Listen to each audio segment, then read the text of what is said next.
fade green. Are you an ultimate Eagles football fan? Well, you're in the right place. Ready? This is Birds 365, hosted by the new Mac and Mac, Jody McDonald and John McMullen. Here we go. Who collectively have covered and talked about more than 50 plus years of Eagles football. Kick off your day with Birds 365. You'll get debate. We love to argue. You'll get the real story from inside the locker room. And you'll hear from some of the great football minds from around the region. You're about to become an Eagles insider. Get in the game. Join Jody Mack and Johnny Mack and join the football community that flocks to Birds 365. Birds 365 starts right now. Welcome to the NFL. Let's go.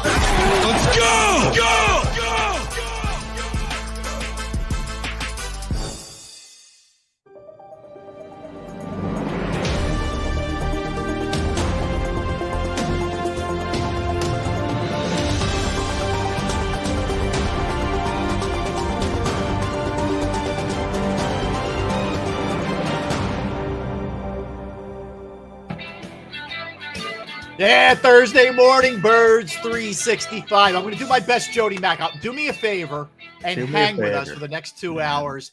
I am Rob Ellis in for Jody, and that is the other Mac. That is John McMullen. What's up, Johnny Mac? Rob Ellis, how are you, buddy? Good, it's a big week for me because I get Jody Mack, I get Mark Barzetta, and now I get Rob Ellis. Yeah, 3 legends in Philadelphia. Oh, God. Radio, so Variety's a spice of life, John, as they say, right? Yeah. Exactly. Keeps you on your toes, man. But we got a big show today. We have Paul Domowitch and we have Milton Williams. Fingers crossed.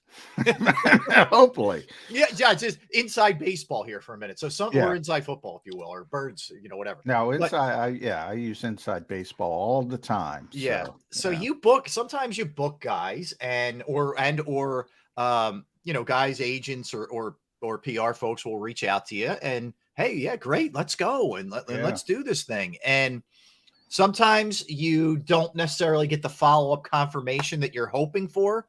So you go into it a little bit like this. Let's hope. So we're hoping to talk to Milton Williams. Yeah. Because let's face it, John, it's a pretty big year for him. He's got more opportunity this year than he certainly had in the previous couple. Yeah, I think Milton's one of the best young players on this team. It's interesting. It worked out this way, but Ed Kratz and I over at Sports Illustrated are doing our top 25 Eagles countdown, top 25 players, Rob. So not, Dave Zangaro does his most important players. Obviously, Jalen Hurts is number one but this is just a list of the 25 best players at doing their jobs. And we're at 16. 16 was yesterday. Milton Williams. I think he's one of the best young players on this team, emerging, and he's got an opportunity, right? I mean, Javon Hargrave is gone. Yes, Jalen Carter's here, but that's a rookie. As talented as he is, there's always, as Jim Schwartz used to always say, there's always startup costs. I use that all the time. I love that term from Jim. Doesn't matter who you are. There's always startup costs. Milton's already been through that. Now he's ready. He's entering that stage of his career. There's tremendous depth on the Eagles defensive line, tremendous. And Milton's a part of that. Fletch is going to play. Obviously, Jalen's going to play, Jalen Carter. And Milton's going to be a big part of it. And Milton's a good player. And I think he's a little bit under the radar because he's a young player. And the Eagles have been so deep on the defensive line. And this is an opportunity for him this year. No question about it. Well, you look at it, you have a unique mix, right? It's Jordan Davis and Jalen Carter who are kids. And then you have Fletcher, who's been around forever. Yeah. I don't want to say Milton's a middle-aged guy. He's far from that. He's much more on the younger end of it, but he's been through this at least. And he knows, how to go about his business, as you pointed out. He also has a lot of familiarity, even though it's Sean Desai as opposed to Jonathan Gannon, with the principles of what they want to do. So he's got an advantage a little bit over the other guys. And let's face it, we don't know what Jordan Davis is going to bring to the table this year. We don't know about Jalen Carter. I mean, I think Jalen Carter's talent is off the charts, but we just don't know. And with Milton, coming in, having a little bit of that advantage in playing time. That's a big thing for him. Oh yeah, I mean, and he played quite a bit last year. I mean, because Yeah. the Eagles come at you in waves, and they like to do it. And I think it was Bucky Brooks over at NFL Media. This is list season. We call it on this show, Rob. That's You what we have the do. lull. It's June, Yeah. man.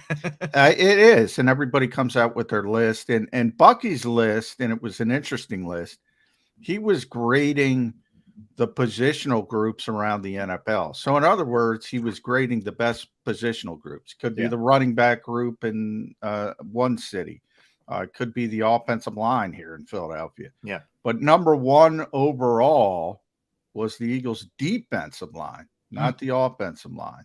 And, it's a combination. They have everything. They have talent. They have youth. They have veteran. And this is a team that lost Javon Hargrave. Think about that. 11 sacks at the D tackle position, and Bucky Brooks is ranking them, first. That's pretty impressive. A $20 million player who had 11 sacks, and they're still number one. A lot of that has to do. I mean, they get Jalen Carter, Nolan Smith. I've told the story a couple times since draft day, but I'll tell you, Rob. So when the Eagles drafted Jalen Carter at number 9, he fell to them. And they traded up the one spot, but I texted personnel exec I know that doesn't work in Philadelphia, and I said, "What do you think?" And he didn't answer me right away, which is understandable. As I said, he kind of busy in the actual draft. Yeah, right. So I was thinking maybe 2 or 3 days down the road he might get back to me, and then later in the night they draft Nolan Smith at number 30, and he got back to me. He said, "Are you freaking kidding me?" It's basically like adding him to this, what they already have. Yeah. The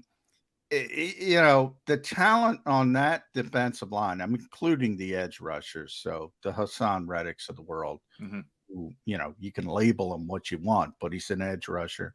And a second one. So looking at the 90-man off-season roster, he said they probably have 16 or 17 legitimate NFL players. Legitimate. And that means they should be on a 53-man roster. So some of those guys aren't even going to make the Eagles. Yeah. But they should be on the roster. Now you have you have stars like Reddick and Sweat, and you have rotational players, which Milton has been. Guy like Kentavious Street, we don't even talk about him. That's legitimate NFL player. That's what he's talking about. And they can come at you in waves and waves and waves. That's a testament. It's a testament to Howie Roseman and the personnel, guys that they get those kind of players here. Yeah, it's amazing. It was a wild day yesterday, John. I want to talk to you about this because I know I think you tweeted out about this a little bit earlier, but Jason Kelsey had his Team 62 a fundraiser for Eagles Autism Challenge. I said this yesterday on the show and on Sports Take. You tell me what you think about this. I think other than maybe Charles Barkley, who didn't spend his whole career here, and Kelsey will, I think he's the most accessible / great player, at least I can remember in my lifetime. Combining both. I mean, he's out there. He's doing chugging contests. He's he crushed James Seltzer. I love James, but he almost threw it out. He did. He kept it down. He would have lost. Disqualified. Yeah, he would have. He would have lost on a technicality. Yeah. But he's doing that. He had a hoagie eating contest with his brother Travis. God bless him. Right after he downed the beer. I don't know how he got the hoagie down. Well, you need to coat the stomach. You got to do it. You do the hoagie first to soak it all up. That's true. But that's a different. We'll give drinking tips later, John, for 4th of July weekend. But no, I mean, aside, he's at there bartending and he's just interacting. Like, that's unique, especially these days. It's not like it was back in the day where these guys didn't make any money and they're going to their jobs in the off season and they got to rub elbows with the public. Like, you know how it is, John. It's not a lot of guys approach it this way. And he deserves a lot of props. Look, he gets a lot of love in the city, but it really should be pointed out that what an unbelievable guy this is. Oh yeah. I mean, as far as when you're talking about Charles is tremendous as well. But Jason is, I describe it as I've never seen anybody who who's gotten the Philadelphia fan base like him. Like he Right. gets the fan base. He gets how passionate they are. You got to do certain things to win them over. You got to do things a certain way to win this fan base over. And you got to be good too. It helps that, let's be honest, he's a 5-time All-Pro. Yeah. I mean, you're a 4-for-4 guy. Remember David Bell, the third baseman for the Phillies. Yeah. Yeah. Not a very good player, No. but man, he hustled. So I would always say back in the day, they're like, well, as long as you hustle. Now that's not true either, because you got to perform. And David Bell is, he's one of those guys. He's always ground ball to short. He's running 100 miles. Who cares, right? He's not a good player. Yeah. So Jason's a good player.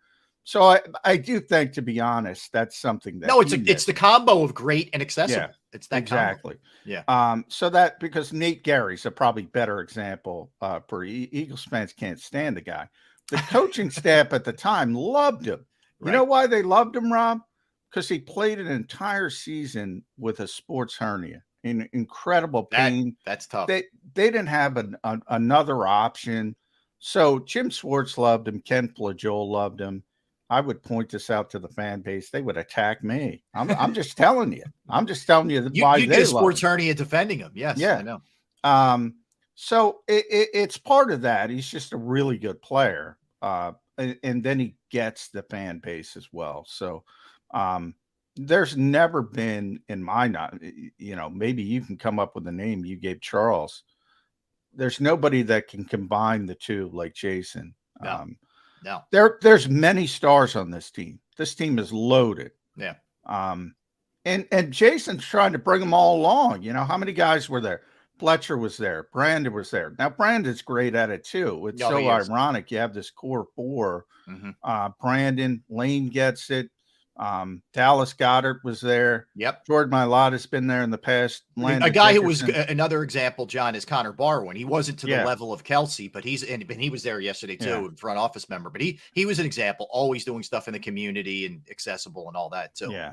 Yeah. So, I mean, he's a leader in that aspect too. He's trying to get, just do it the right way, and these people will love you. They will love you. I think the other thing if you're good, you're right. I think the other thing that's cool about him. Now, I asked him about this when we had him on last week on Sports Take, but he said, "Hey, look, I'm established. If I was in my first or second year, I don't know if I had the same approach." But anyway, I asked him I said, you don't see a lot of guys scouting for the organization for their position to be taken over. And that's what he did with Cam Jurgens. That's also very unique. I mean, A, that the organization trusts his eyeballs to look at somebody like that.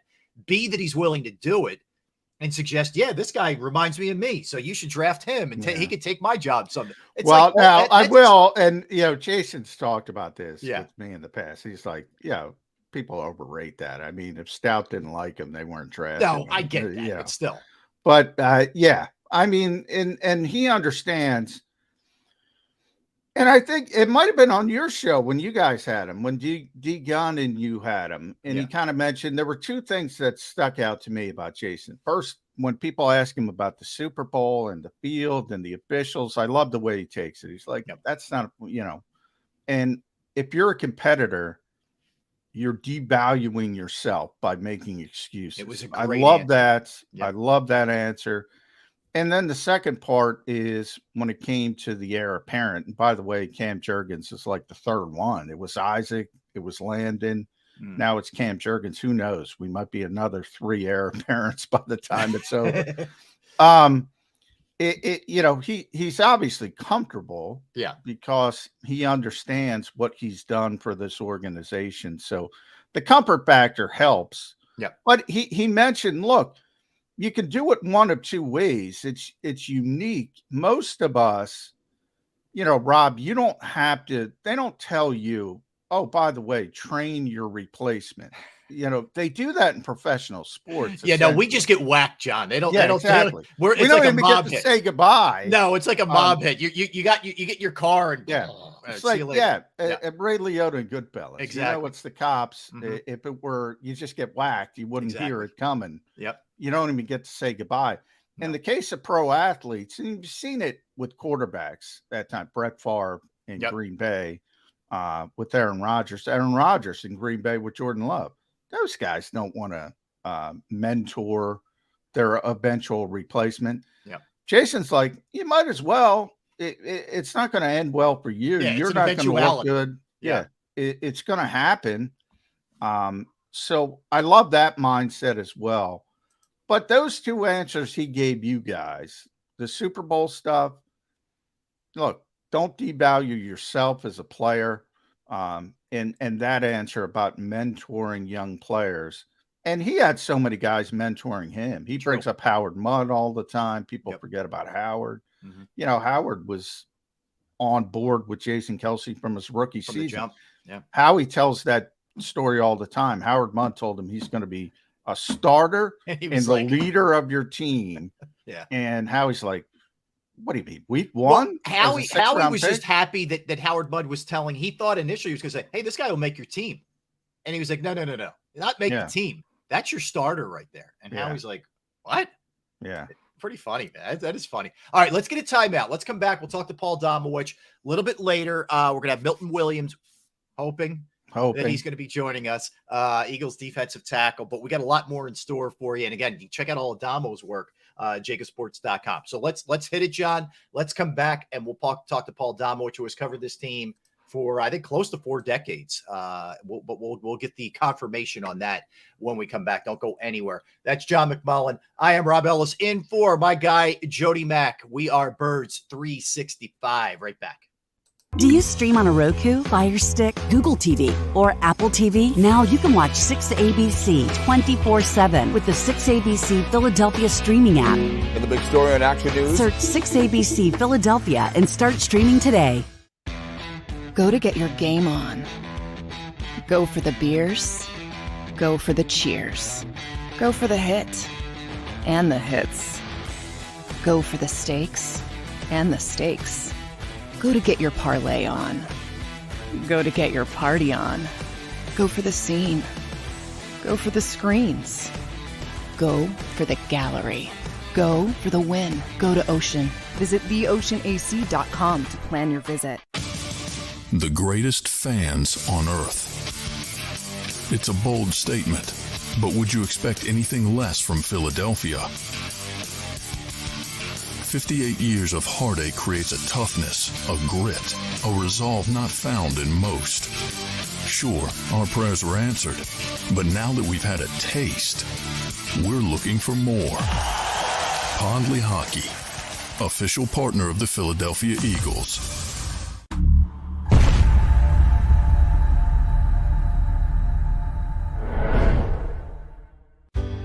Go passionately. Go fearlessly. Go confidently. Go Birds! Go confidently towards your goals with First Trust, Philly's hometown bank for nearly 90 years, and the official bank of the Philadelphia Eagles. We're focused on getting you over the goal line. So go with conviction. Go with trust. Go Birds! And go forward with us by your side. First Trust Bank, the official bank of Philadelphia Dreams. Oh, and go Birds. All right, did you know I was the Mommy Slam Dunk Champion? Really? Yes, really, don't sound so surprised. Let's see it. Oh, you're ready. All right, here we go. Let's hear the crowd. So go to right, go to left, fake a mom. Mama, go up, mama! She did it. Again? You can't avoid gravity, but United Healthcare can help you avoid financial surprises by helping you compare costs and doctor quality ratings. United Healthcare. Uh-huh.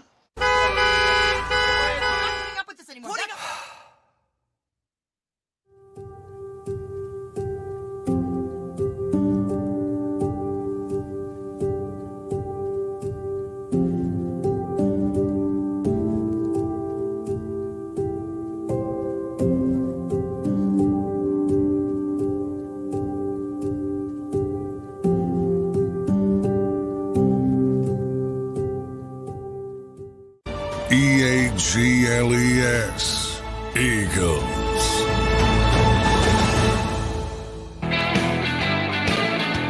Birds 365, welcome back, everybody. That's John McMullen. I'm Rob Ellison for Jody Mack. And look who we have. This guy's fresh to the football scene, John. He's new. He's green. We have to get him up to speed. Got to get him up everything. to speed. I know. That is our guy, Paul Domowich. And you can check out Damo's work. Of course, JAKIBSports.com. 33rd team. And follow him on Twitter at PDamo. Damo, what's going on? Not much, guys. How are you doing? Damo, correct me if I'm wrong. Is this are we at 40 years now covering the NFL and the Eagles in the city of Philadelphia? Are we there yet? Yeah, I think we're at 41 now. There we 41. go. 41. Yeah. Yeah. Impressive. That is impressive. Now, Damo. when you get to 42, that's really something, Damo. Yeah, you're not quite there yet, Damo. Yeah. Let's go. 1% better every day. What does the head coach say? Damo, I'll ask you. We were talking about this a little bit earlier. You look at the Eagles' defensive line, which obviously had an unbelievable season last year, 70 sacks, the whole nine. But they did lose a couple of pieces, namely Javon Hargrave. Are they, in your estimation? I mean, I think San Francisco would maybe come to mind, some others, but are they right there in terms of the best in football in your estimation? Oh, sure. I mean, when you consider what they did last year with the the franchise record 70 sacks, which I believe was the third or fourth most in history. I mean, I think a big key is going to be their defensive tackles. Those two young kids, what kind of year Fletcher has. I mean, they need good play inside. If they get that, Josh Sweat will have another 12, another double-digit sack year. Brandon Graham's coming off. I know he's 35, but he's got the advantage of one more year distance from that Achilles. So I think that's going to help him. I think they're fine there. I certainly think it's probably the strength of that defense. Yeah, then the depth, Damo, they can come at you. I was texting a person. I was telling Rob outside, not with the Eagles, and he was looking over their 90-man roster and said they probably have 16 or 17 and legitimate NFL players that play on the defensive line, which is now he's talking about edge rushers as well. So Hassan Reddick's in that category. Nolan Smith's in that category, despite their designation as linebackers. Right. So, I mean, even guys like Kentavious Street, we don't talk about. Derek Barnett's coming back. He's still on this team. That's a legitimate NFL player. They are so deep. Bucky Brooks said they was the best position group, the Eagles' defensive front, in the entire NFL. I was surprised by that. I think Eagles' offensive line first, but they don't have the depth on the offensive line they have on the defensive line. When you're able to go in waves like that, does that help or hinder? Because at times, look, there's a difference between Reddick and Sweat out there than if you're trying just to rotate for the sake of rotating. You think that depth can be a double-edged sword, so to speak? Well, I think most coaches, John, as you know, I mean, they rotate, but they rotate smartly. I mean, if there's key situations, you're going to have your best people out there. So, I don't think there's a negative to being able to have the depth to send, groups out there and count reps, because it keeps your best people fresh for the fourth quarter. You look at their sacks last year, so many of them fourth quarter, so many of them third down, key situations. I mean, when you needed to be fresh. So I think it's a plus. I don't see many negatives, as long as you are smart enough to make sure that, you got a key 3rd and 7 late in the game, and maybe it's time to send one of your backups out there. You got you make sure you got Reddick out there. Hey, Damo, let me ask you, I know the fans aren't going to view it this way. I get that in terms of when I use this terminology of a grace period. But beside the defensive line, you're looking at a linebacker crew that there are questions. You're looking at a safety crew that there are questions, a new defensive coordinator, new coaches on that side of the ball, et cetera. I think it's going to take a little while. And I get that the schedule's maybe a little bit more to their advantage early than it is later, especially after the bye. But do you view it that way, that it's going to take a minute for this defense to get, to the level it's going to need to be later in the year and into the playoffs? Well, I think certainly portions of it. When you're replacing 5 starters, no matter how good the people are coming in, it's still going to take a while for everybody to get into sync. I think it's a plus that their 2 corners are, have played together. Well, 3 if you count Avante. So I mean that helps. Linebacker, linebacker is linebacker for them. So I think Nakobe Dean will do, I think, a good job of directing things, and he'll be in the right place at the right time. So, if there's a position that might take a while, Rob, it's safety because of the newness back there. I don't know who's going to be the second starter, Sidney Brown, or will it be Blankenship? But I thought this unit was going to be going in to the off season, I thought they were going to pretty much have to outscore teams this year. Give Howie credit. He did a good job of replacing people, keeping people that nobody thought they could, like Bradbury. Yep. They're back to having a very, one of the league's best defenses. Yeah, I mean, safety, it's interesting because I think you kind of hinted there. I think most people look at it saying maybe it'll be Reed, Blankenship, and if Sidney can beat out Terrell Edmonds. I'm kind of in the camp that no, it's Terrell Edmonds is going to be a starter, and can Sidney Brown beat out Reed, Blankenship? Is that where you are? Yeah, I completely agree. I thought Edmonds was a good pickup, a durable guy who's missed one game in his entire career. 5-year starter, on a good defense too. With a very good defense. I think it's between Blankenship and the rookie for that other safety spot. We're going to be seeing a lot of split safety this year. It'll be interesting to see how that works. That's the one position that might take a little bit of time to get in sync.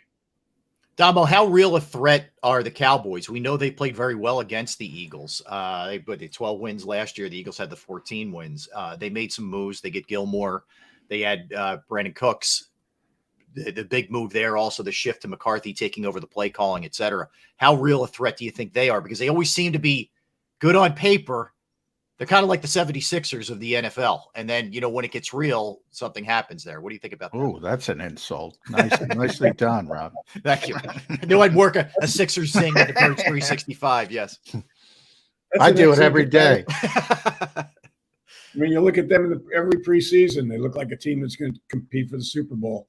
And then something goes wrong. I think them and the Giants both will be competitive this year. I don't see the Eagles sweeping them and the Giants, but we got to see what Dak Prescott comes back this year. Is it the one from the past or the one from last year? Brandon Cooks is a terrific player, but there's a reason he's been on 16 teams in the last 5 years. Yeah, that is weird to me. But you never hear anything off the field. That's the weird thing, Damo. Like he's not getting arrested. I don't get it. I don't get it either. He's a good player.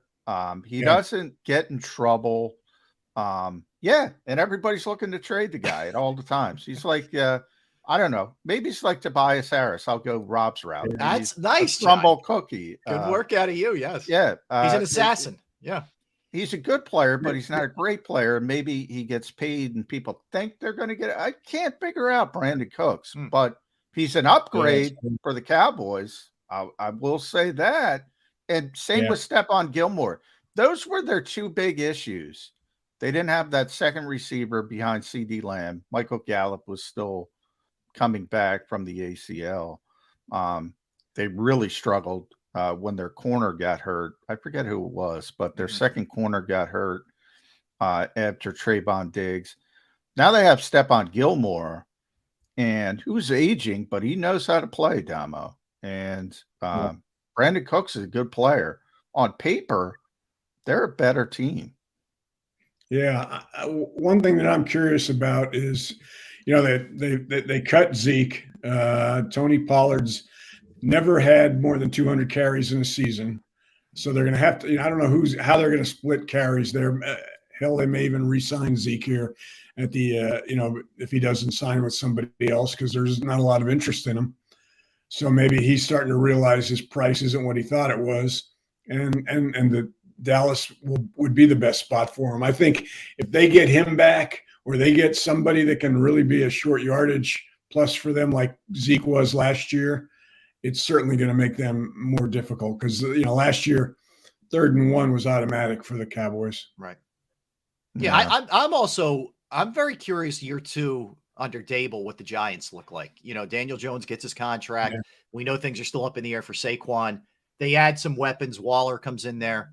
That's going to be interesting to me. I mean, I don't want to say they snuck up on people, because that would take away from what I think Dable did with the turnaround there. But year 2 of this is going to be is fascinating to me in New York. Yeah, I like the Giants. I mean, I've liked Daniel Jones from since he came out of Duke, when everybody in New York was trashing him. I mean, I just thought that if you put a good line in front of him, give him some receivers, he can be a very good quarterback, and that's what he showed last year, even with limited receiving help. Now they've helped themselves there. I think they're going to be a better offense. He's got more weapons. I think you're going to see better numbers out of Daniel Jones. And so the big question is what's going to happen with Barkley, how the whole franchise tag thing is going to affect him, and whether he can stay healthy. But yeah, that's a team that the Eagles have to be concerned about. Yeah, I mean, I think the Giants are going in the right direction, Damo, and that's a good thing, because ever since they moved on really from Coughlin and Jerry Reese, they making bad decisions, bad coaches, bad personnel. Dave Gettleman, God love you, but man, he struggled with the Giants. So I think they're going in the right direction finally, but I just don't think the talent is there. I think they overachieved. I think they're still rebuilding. And when somebody tells me Darren Waller, if he's healthy, great player. But when your top threat is a tight end, I don't care who it is. Maybe Kansas City can argue with Travis Kelce. I don't like a tight end being the guy on offense. That kind of bothers me. So I think Daniel Jones, they still need to get him more help. I think the Giants may be a little bit susceptible to taking a step back, only because I think they admit they didn't think they were going to be that good last year. So, yeah, maybe they overachieved a little. That's how I look at the Giants. But Eagles fans should be concerned, because long-term, I think Daboll's a good coach. I think Joe Shane's a good GM, and that's going to be a problem. It just might not be a problem for a couple years. I don't think they're ready right now. A little early for them. Well, I mean, they certainly don't have the depth that the Eagles have. I mean, that's the lesson Howie's learned over the years, is that, I mean, you can have some great players, but, I mean, injuries in this league pretty much determine who's going to win and who's going to, who's going to be there at the end. And he's seen years where his offensive line has been decimated and things didn't go well. He's seen other positions, same thing. So he's gotten to the point now where he's tried to make sure that everyone, I mean, you can't have every position covered anymore. I mean, with the cap but he's done a good job of getting close to that. I mean, they've got depth at where you want to have depth. The lines, you're right. The offensive line isn't as deep as it was last year, but it's still better than most. I mean, I mean, still that position would be the one that concerns me, even though they're ranked number 1 in the league right now, because they had their starters missed 3 games to injury last year. It's crazy. I mean, that's just incredible. And, I hate to say it, but that just doesn't happen. And especially 2 years in a row. So you worry about that. I mean, you look at the numbers, since the cap came about in 94, 1 Super Bowl runner-up has made it back to the Super Bowl. Most of them have fallen by the wayside in the first or second round, or not even made the playoffs, because something usually happens the next year. You don't play as well. I mean, you can go through the list of you why. Lose coaches. Yeah. You lose coaches sometimes. Yeah. Both. Injuries. You're playing late into the year. Yeah, and that's a big thing as well. Kind of get recovered. So we'll see. I mean, they're still on paper best team in the division, probably the first or second best team in the NFC. Yeah, and they're it's a strange dichotomy because they're in a very, I think, a challenging division, as we just talked about. But overall, the conference doesn't compare to the AFC. I mean, you look at some of they're just going to cannibalize each other. A lot of these teams. The AFC East is nasty. I'll tell you, the North, I think, is a little bit underrated in the AFC also. But that's not even to mention the Chiefs. And very good division. Yeah. Can you imagine if Deshaun Watson gets back to being Deshaun Watson? I think it's the most underrated storyline in the NFL going into the season. Yeah. The lopsidedness of franchise quarterbacks right now in conference to conference is just amazing. Yeah. I mean, beyond Jalen in the NFC, I mean, there aren't a lot of, there aren't, I mean, you look at the AFC, my God, you're right. They're just going to be, I mean, those games, each week, those games are going to be great to watch, but they're going to end up with a lot of teams that are going to be, going late into the season at 6-6 and 7-5. Quality teams not getting in the playoffs in that conference. I mean, just flat out. Yeah. And we're trying to find quality teams in the NFC. I'm expecting Detroit to take a jump, Seattle. I think Atlanta's a little dangerous. I think if Ritter plays well, they're a little dangerous. Boy, but that's a loaded. If Ritter plays well, that scares me, Rob. If Ritter plays well, we're talking about AFC North. We're talking about Joe Burrow. We're talking about Lamar Jackson. We're talking about Deshaun Watson. And we're saying, hey, if Ritter plays well, the Eagles. It's true. The Eagles, I'm not picking on you, Rob, but the Eagles have a great situation when it comes to quarterbacks. I mean, who is number 2? You can make an argument, Dak. I've made the argument it might be Jared Goff. Goff had a great year. Yeah. That's another one. I'm really curious to see what it looks like again. He's got nice weapons, but what it looks like again. Well, one suspended for 6 games. That's true. That's an issue. That's true. Jameson Williamson, he was coming back. But I mean, Kirk Cousins is a good player, but he's a lame duck, and Minnesota's pretty much declared they're going to move on. So that's never a good situation when you announce either the coach or the quarterback is a lame duck. Derek Carr, maybe making the move, an AFC quarterback making the move. New Orleans might be a surprise. I think New Orleans is dangerous too. I don't know about Dennis Allen as a coach, but I think they're dangerous. And were you able to find out about Kamara at any point? If there's anything coming down there, I'd probably go Dak number 2, if and then Carr 3. But Dak's got a lot to prove, as Damo pointed out earlier. He was a pick 6 machine last year. Yeah, but a lot of turnovers. He's a guy that I'd bet on if you're looking for a comeback guy, because I mean he knows people have buried him. He knows people think he was a fraud. So I'd be if I'm the Eagles, I'm concerned about what kind of season he's going to come back and have. So, Damo, what do you want to see Hurts get better at? Red zone, and he got better at on third down last year. He got better on the deep ball. Red zone, they're a unique team in that they ran the ball mostly in the red zone and a lot with him. I mean, 13 rushing touchdowns. But if he can improve as a passer in the red zone, I mean, they'll be unstoppable inside the 20. I mean, they were pretty close to that last year. I think they finished 4th or 5th in the league in red zone offense, but that's where I think he need one spot he could use to take the next step. Are you in the camp, Damo, that the Eagles have to change? You mentioned the effectiveness, but it was 22 passing touchdowns versus 13 rushing touchdowns. To me, 35 touchdowns is 35 touchdowns. I don't care how he gets it in the end zone. He got it in the end zone. But you have this mentality that, he's going to get hurt if he runs the football.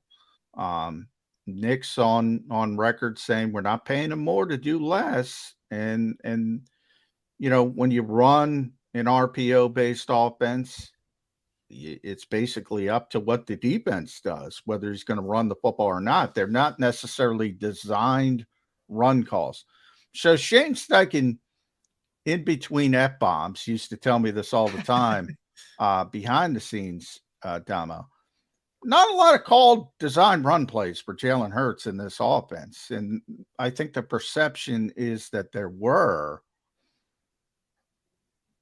How do you, if you don't call a lot of design run plays, but he's running the football a lot because you're calling RPOs, you got to hand it off to the running back. And what else are you going to do? Then it's not an RPO. Right? I know. It's a handoff. Yeah. Yeah. You know, one area I think they could reduce some of the carries, and you're right. I mean, I don't think I've said since he got there that it's running is part of his game and you don't take it away. At the same time, 165 carries last year, that adds up. You know, granted, like 40 of them are on those quarterback sneaks, which, you know, he's great at. You don't 41. Ever want to eliminate those. Yeah. Yep. You don't ever want to eliminate those because it's such a, you know, I mean, thankfully for them, the league did not outlaw it. Push. So I mean, 4th and 1, 3rd and 1 is going to be automatic again for them. But where he could eliminate some runs is if he to get more comfortable in the pocket, learn how to move around a little bit better, and find that receiver in an extra second, rather than just take off and run. I mean, he's pretty patient considering his background. I mean, he learned to adapt, but there's still, you know, areas there where I think you could cut out some of the runs and still have big plays where he could throw it. You know, I mean, we're just, you know, he steps up instead of runs outside. You know, he's not comfortable. He wasn't comfortable doing that last year totally. So I think that's probably one of the things he's worked on in the off season. We'll see. But, you know, I mean, I don't ever want to see him stop running because I think it's such a, you know, I mean, he's got a fullback's body, which is different than pretty much any quarterback who's, you know, I mean, Lamar Jackson can't take the hits that Jalen can, but still Jalen's, you know, you don't want him at the end of the season with a banged up shoulder, you know, in your most important games. So I think they got to bring the 165 down to 130 maybe. We'll see how they do that. Yeah, I was surprised that I went back and looked at this, and Justin Fields, who I would have thought had more rushing attempts than Jalen, had 5 less. That was surprising to me. He had 160, and then it was, I think, Daniel Jones at 120, and then Lamar Jackson only in like 12 games had 112. He would have had the most. But yeah, I'm with you guys. Like, I don't want to all of a sudden have him strapped in the pocket. Why would you take away that kind of athleticism? But there is a fine line. I mean, you don't want to put him at risk as much, but I think we go overboard with he can't run anymore. You know, it's like, no, you don't want to do that either. And I get it and you know what? The Eagles were pretty upfront about that. Like, we don't want to take away from who he is. Nick said that almost immediately. And I didn't think that was just bluster. I think it was real. Yeah. No, I think it's very real. I think he calls it a superpower. Why would you take a superpower away? So I agree with Nick there. You know, Damo, I wanted to mention at the 33rd team, I thought you wrote an interesting piece. Who's next? College football coaches who could make the NFL leap. Couple things I wanted to ask. First of all, for people that don't know, when the Eagles moved on from Doug Peterson, one of their first calls, might have been their first call, was to Lincoln Riley to see if Lincoln was interested in making the move. And I know one of the guys you mentioned was Matt Campbell, who's very close to Nick Sirianni. And he's been he's been on the NFL's radar for a while. Curious, number one, how NIL has changed the perception of some of these college coaches, because it's like the wild, wild west. People thinking, you know, I don't know. If I'm a college coach, I'm looking for the ripcord.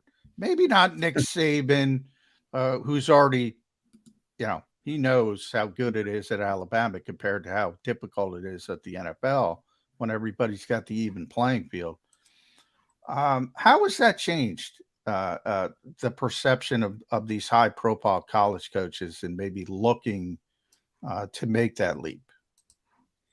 Well, it's made a lot more of them more willing to consider options if they're there to jump to the NFL, because you know, NIL and the transfer portal have just made college a crazy. That too. Yeah, should have mentioned that.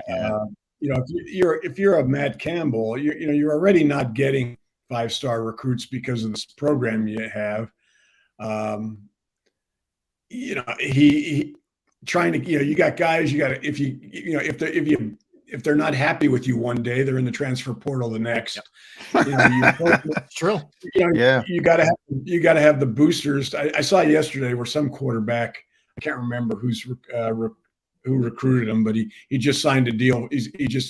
Some dealership's giving him the top of the line Mercedes, and that's just the start of it. I mean, if you're not one of these elite programs, you don't have the money to play that game.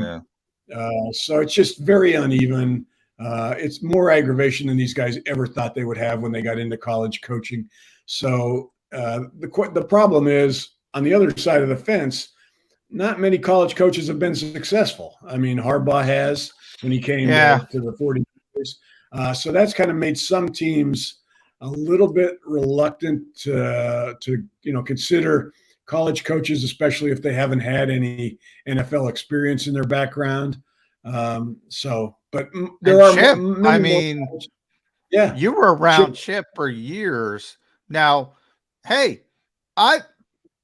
Chip was a what at times, but do people realize how much Chip Kelly changed the NFL? Because he did. Unbelievable. The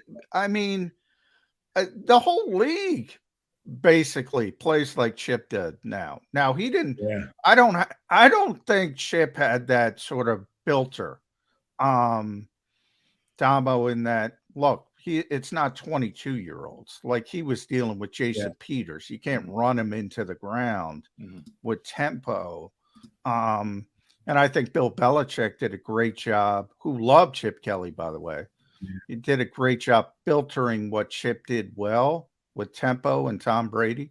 But in hindsight, how much do you think Chip's impact on the NFL has been, I don't want to say underrated, but maybe understated? I think the biggest impact he's had, John, maybe has not been so much on X's and O's as it has been on science. He was the first guy. He was the first guy to come up with ways, changing practice schedules to maximize performance, things like that. On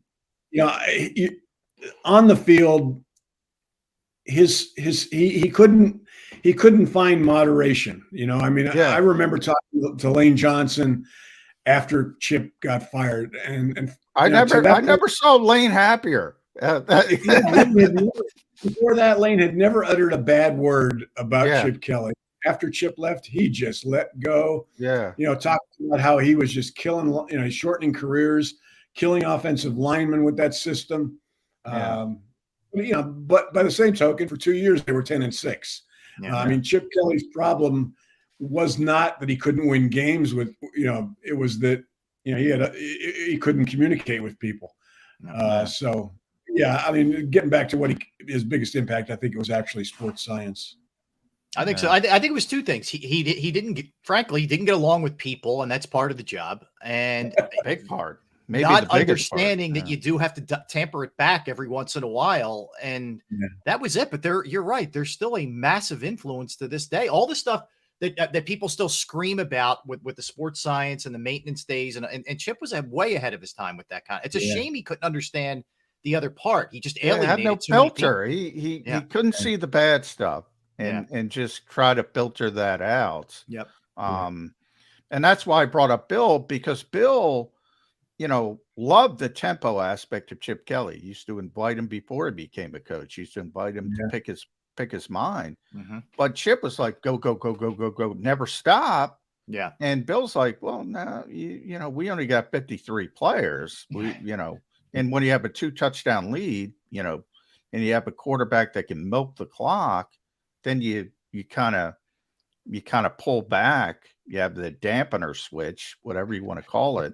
Chip never got that part of it, which, But getting along with people is kind of a big deal. It's a big deal when you're a head coach of a football team. Damo, back to any profession, yes, huh? That's a good point. Not just a head football coach. Present day, Damo. I haven't had a chance to talk to you about this. The running back situation. How do you view it with the Eagles? How do you view it in terms of, is it just ride the hot hand? Is it understanding that these guys have had an injury history and maybe you don't want to be pounding certain guys? It's kind of a four-headed monster with two in the lead, role. How do you look at it? I think it's going to be a by committee deal, Rob, which is kind of what they've been. Even when Miles was here, they weren't exactly wearing him to death. What I like the Swift pickup. I mean, he and Gainwell give them probably the best two pass catching running backs in the league, and not just dumping it to them out of the backfield.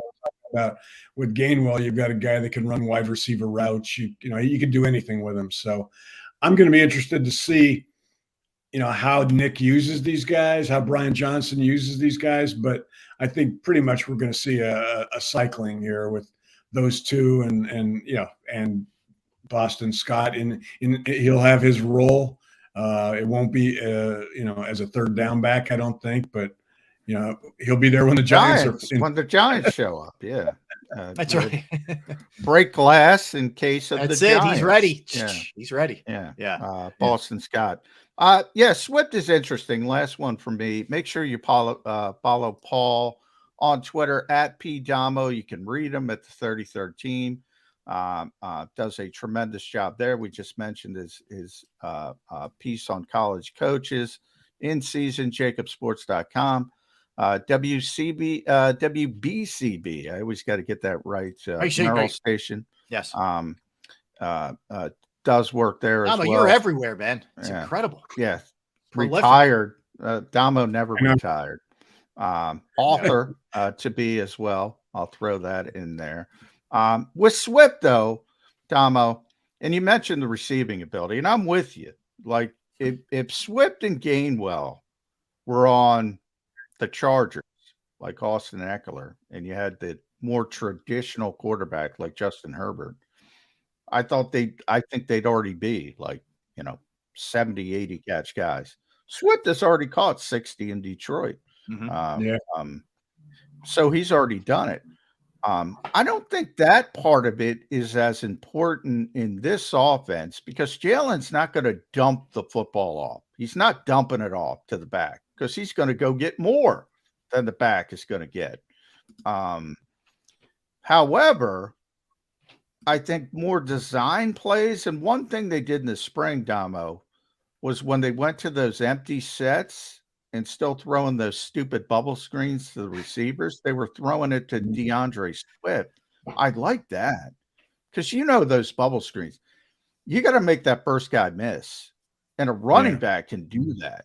Yeah, Reagor was great at that, John. Yeah, well, yeah. No. Kidding. Exactly. All right. Quez, come on. It's not going to work, and it's a very ugly play when it doesn't work. Non-aesthetic. I think Swift could really help on something like that. Those types of, we have a man advantage, let's throw it out there. He could break that first tackle. John, I think you and I disagree on the dump off definition because if you look at, I think back to the playoffs where they started. I think Gainwell had like 7 catches in the playoffs. A lot of them they would circle him out underneath. I mean, you talked about Jalen being able to just, take what's there when he needed to. Well, if you're trying to cut down on his carries, that's another place to do it. If you've got Gainwell or Swift wide open 10 yards down the field, where they just on a circle, just a simple circle route where everybody else is concerned with Goddard and AJ Brown and Devonta Smith, and this guy's wide open, you take it. And because those guys, both Swift and Gainwell are so good at yards after the catch, those plays could turn into something big.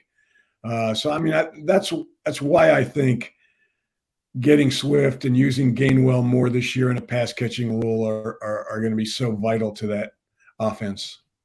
Good stuff. Damo, good stuff, man. We appreciate you hopping on with us for a couple of minutes. And John just laid out everywhere you can catch Paul's work, but also just follow him on Twitter at PDamo. Damo, thanks, man. Always good catching up with you. Thank you, guys. Take care. Appreciate it, Thanks, Paul Damo. Great thoughts there. John, are you like me? I don't know how much of a summer guy you are, but I love the warmer weather, okay? but I get to this point in the year where we're just about in July, what are we, June 29th, whatever it is. So we're less than a month away from training camp, but it's also we're in like the early stages of the summer. So I have to fight my brain over wanting to fast forward to get to football season versus enjoy the summer. Do you have that eternal tug and pull that I have, or no?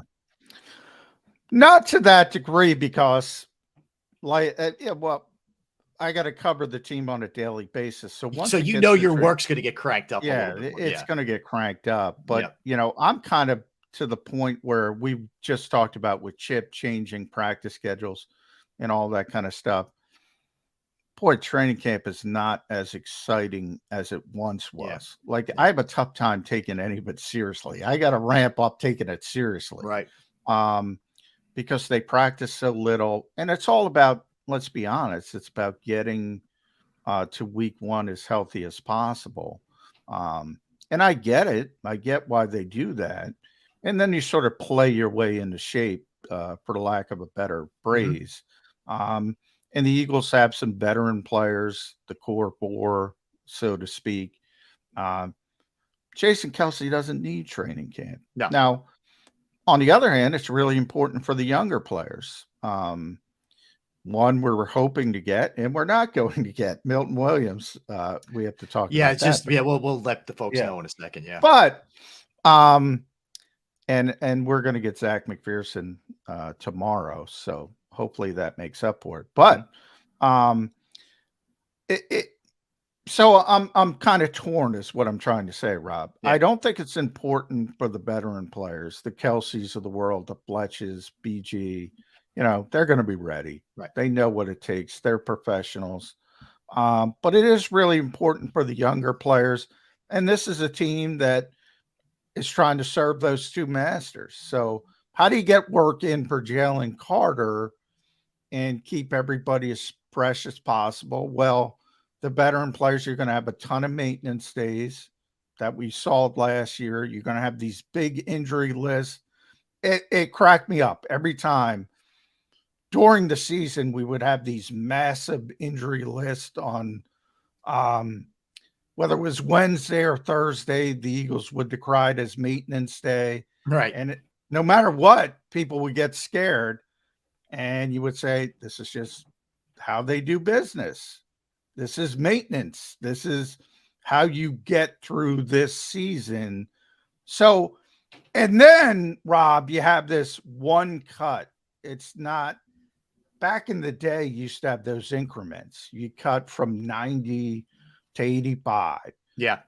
Go back even further, you'd have 90 to 85, 85 to 80. Mm-hmm. Now it's 90 to 53. Bang. Yeah, it is a one fell swoop. Yeah. Yeah. And by the way, what does that mean? 90 to 53. Those 3 preseason games, you're going to have those 90 players for all of them. Yeah. So that means even less work for the starters in preseason. Well, let me ask you this. I'm going to get a quick timeout in, John. I want to ask you about how much you think we may. I know it's only 3 games now, and I know the joint practices hold a lot more weight. But how much do you think we'll see the Nakobe Deans, the Jordan Davises, the Jalen Carters, the Nolan Smiths, perhaps, in those kind of games? And we'll let folks know what we have over the course of the next hour, too, when we get back. So let's get a quickie in here, John, and we'll come back and we'll continue with the Eagles discussion. He is John McMullen. I'm Rob Ellis. I'm in for Jody Mack today. Great to be hanging with you here on Birds 365. We'll be right back.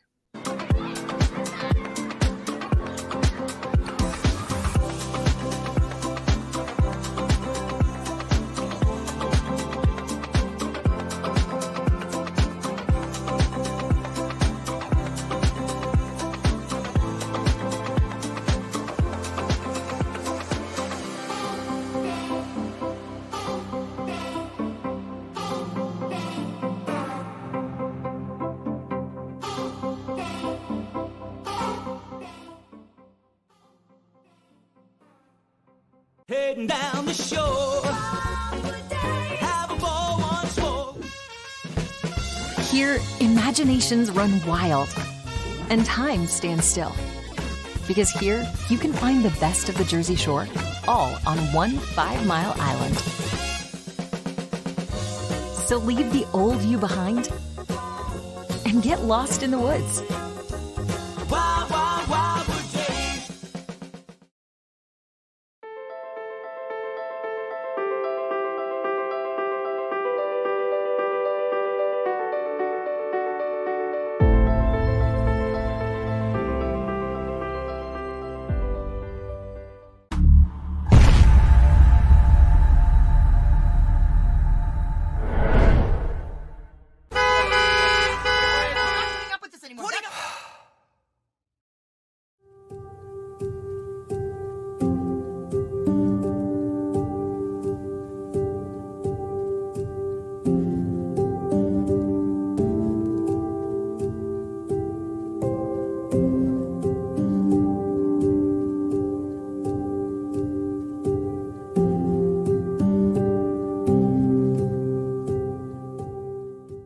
Score and save in southeastern PA and Delaware with Colony Pools this football season, and let the experts close your pool with a custom Merlin safety cover in green for the birds. And if you join our Winter Watch team, we'll give you another 20% off, and Colony Pools will handle it all. Keep your tiles on your pool, not in your pool. Fly with Colony right now, birds fans. Visit flywithcolony.com. Hi everybody, my name's Jason Lombardi. I'm an inspector at DryTech. At DryTech we offer 3 major services. The first one being basement waterproofing. The second service we offer is foundation and structural repairs. And then the third service that we offer is mold remediation. If you feel you are having a waterproofing issue, give DryTech a call or check us out online.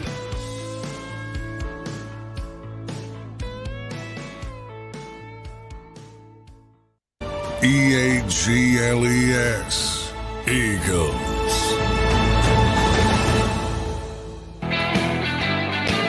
Birds 365 on this Thursday. He's John McMullen. I'm Rob Ellison for Jody. Jody's back tomorrow, right, John?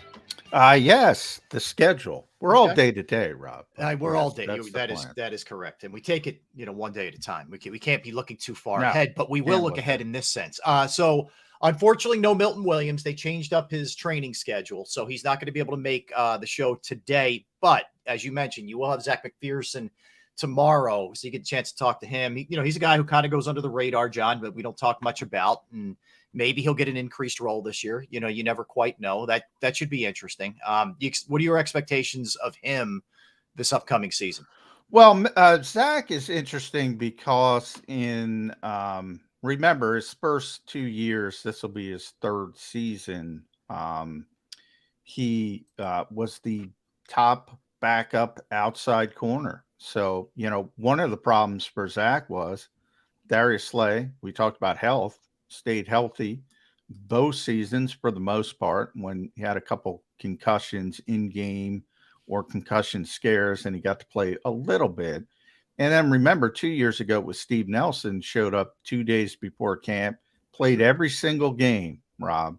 And last year, Bradbury, all 20 games, complete health.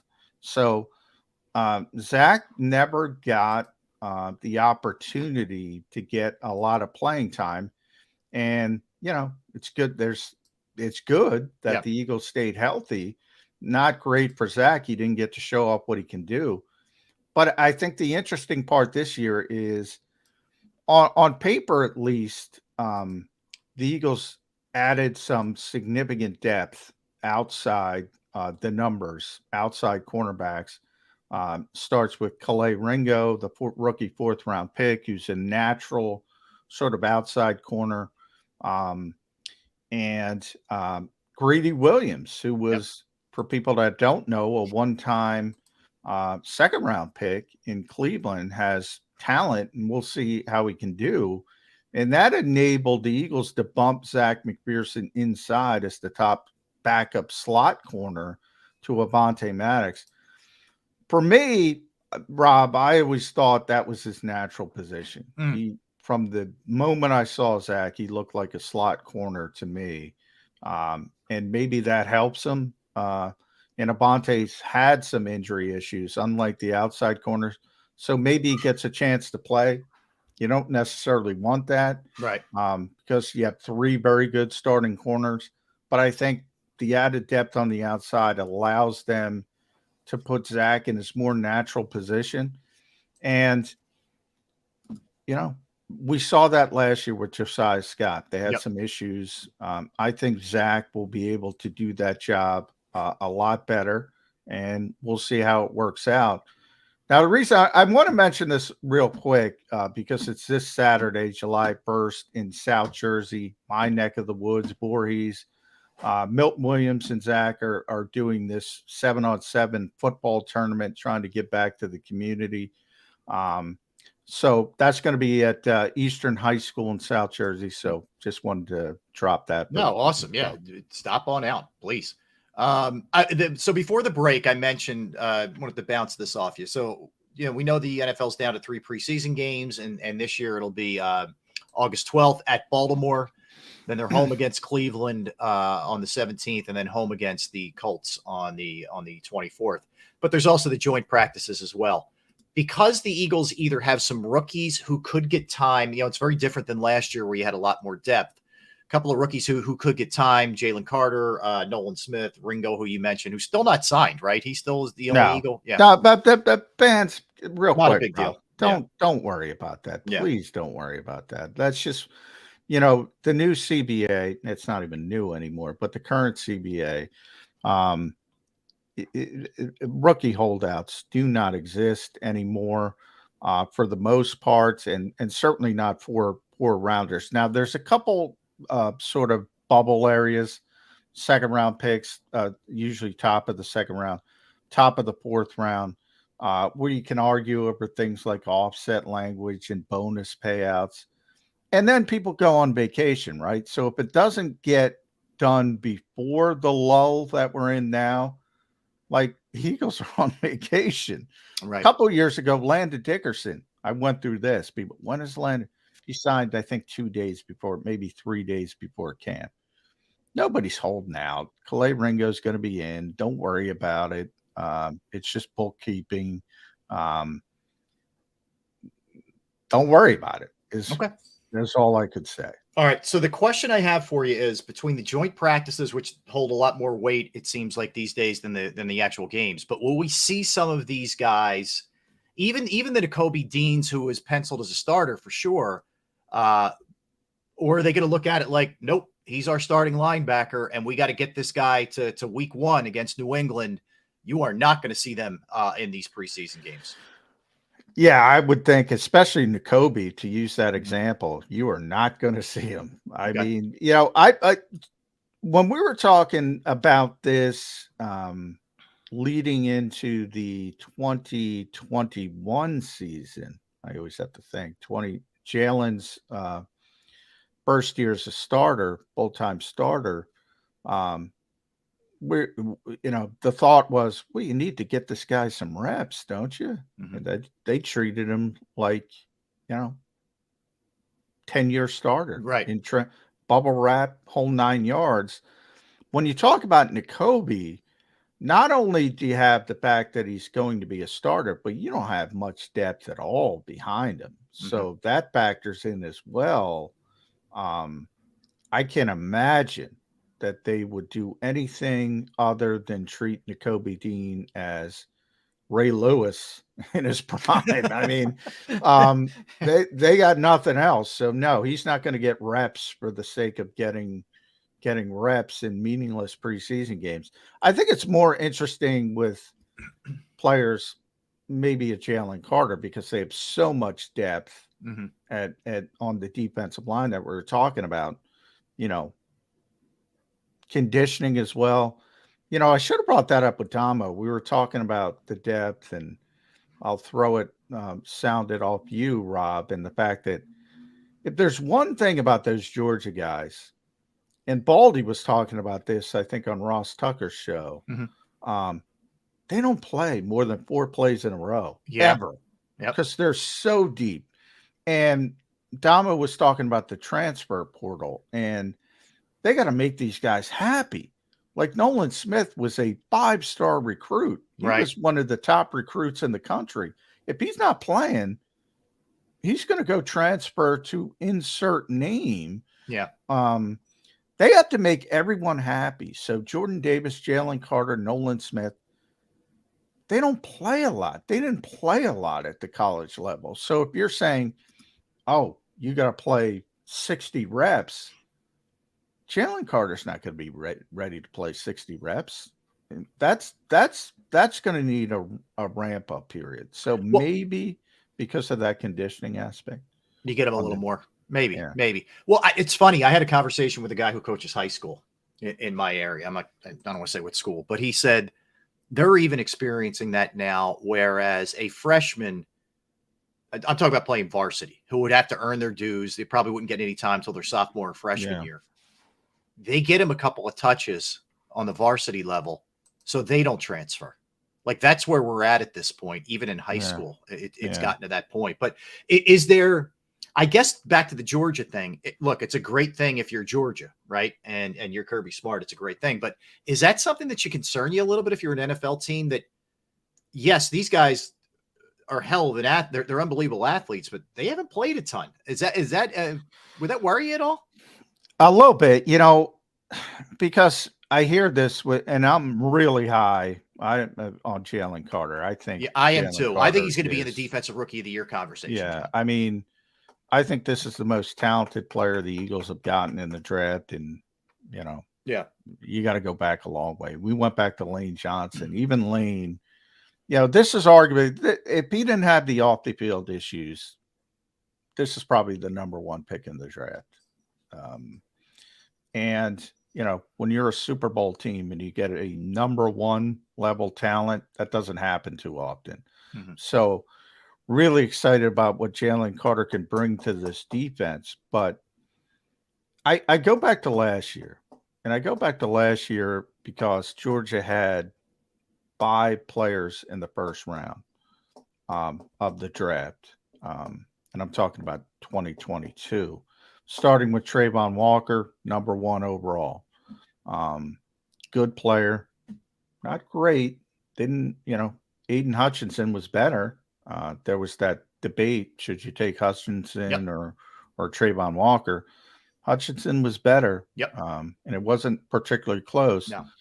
Then you got Devontae Wyatt, you got the Quay Walkers of the world, you got Jordan Davis, obviously, who played 270 snaps. Lewis Seen got hurt. Barely played, but he did get hurt, but he was their forced safety before he got hurt. So it wasn't like he was going to play. So the assumption that, they're from Georgia, they're going to be great. You don't have to go back very far to understand those startup costs that I was talking about at the beginning. Everybody goes through it. And Carter, a little bit different maybe because he's so talented. He's so gifted. But, pump the brakes at least a little bit. How about Davis? You and I haven't talked about Davis. I'm very much in the, it's like everything else. We're in such a microwave society that we want to make these pronouncements, after 5 minutes. I'm very much in the, can we just see what this year looks like where he's going to get more time and he's got a year under his belt to understand what it means to be a pro. But some others are going to write him off and others, he's going to be the most dominant defensive tackle since, Warren Sapp. Where do you fall with Davis? For people that watch this show, I had an issue with Jordan Davis as the 13th overall pick for one reason, not for being a player, but because of his role. He's not a stat guy. He's never going to be a stat guy. So I think there's this assumption, and, as a matter of fact, you bring this up this morning, I saw somebody tweeting about Mozzie Smith, who's the Michigan, Cowboys' first-round pick. Yep. Now, for those who don't know Smith, he's a physical freak. He can bench almost 600 pounds. He's and he's a big nose tackle, very much like Jordan Davis. Mm-hmm. And they're comparing him to be the next Aaron Donald. It's not his position. Right. He's not supposed to be the next Aaron Donald. There's a huge difference between nose tackle, shade, 1 technique versus 3 technique, 4 eye technique. So, in other words, Rob, Jordan Davis is playing a different position than Fletcher Cox or Milton Williams or Jalen Carter. And his job is to take up blockers, engulf blockers, and make things easier, whether it's Nakobe Dean. People can put on that Georgia tape and see it easily. Every time Nakobe Dean made a highlight play, you look right in front of him, there's big Jordan Davis, basically. Eating taking up guys. blockers. Yeah. Could be Hassan Reddick, making it easier for the edge rushers. Right. Josh Sweat, et cetera, et cetera. I don't, it's esoteric, man. Yeah. Like, people should be comparing Jordan Davis to Haloti Ngata in his prime, Vita Vea right now. And Eagles comp might be Hollis Thomas, maybe, somebody like that. Yeah. And then you get into this, should you be taking that type of player with the 13th overall pick? Right. That to me is a more legitimate question. Jordan Davis is really good at what he does. But for those people looking at him to be Aaron Donald, that's not his role. That's not what he does. Would the comp of Carter be more in the Donald realm than Davis? Yes. Yeah. And by the way, that's not fair because no, I don't mean, you know what I mean? Like a guy who could get after the quarterback as well and is going to do a little bit more stuff in the backfield, so to speak. Yeah. But yeah, he's more of a 3 technique. With the Eagles, it'll be 4 eye. And then you could argue, should they be playing, I would like to see Jalen Carter play 3 technique. Bang. The old Jim Schwartz. Jim Schwartz, defensive front, what Fletcher did for so many years, why Fletcher was upset in the early stages. Fletcher used to just pin his ears back. Yeah, he didn't want to defend screens and that kind of stuff. Yeah. That's fun for a defensive lineman. What the Eagles play now, it's not fun at times. Unless you're Reddick, the edge rushers, fun. Yeah. The interior guys, it's not that much fun. Do you have a good handle on what it's going to look like with Desai? I know we all just sort of assume it's going to be very similar to Gannon, but he's going to have his own twist and whatnot. Is it too soon to have a no, I mean, he's already been honest. Look, in fact, Rob, he said when he's talking about Vic Fangio, he said he's a direct descendant of Vic Fangio. He played up. A lot of guys copy what Vic does. Jonathan Gannon, Sean Desai learned from Vic Fangio.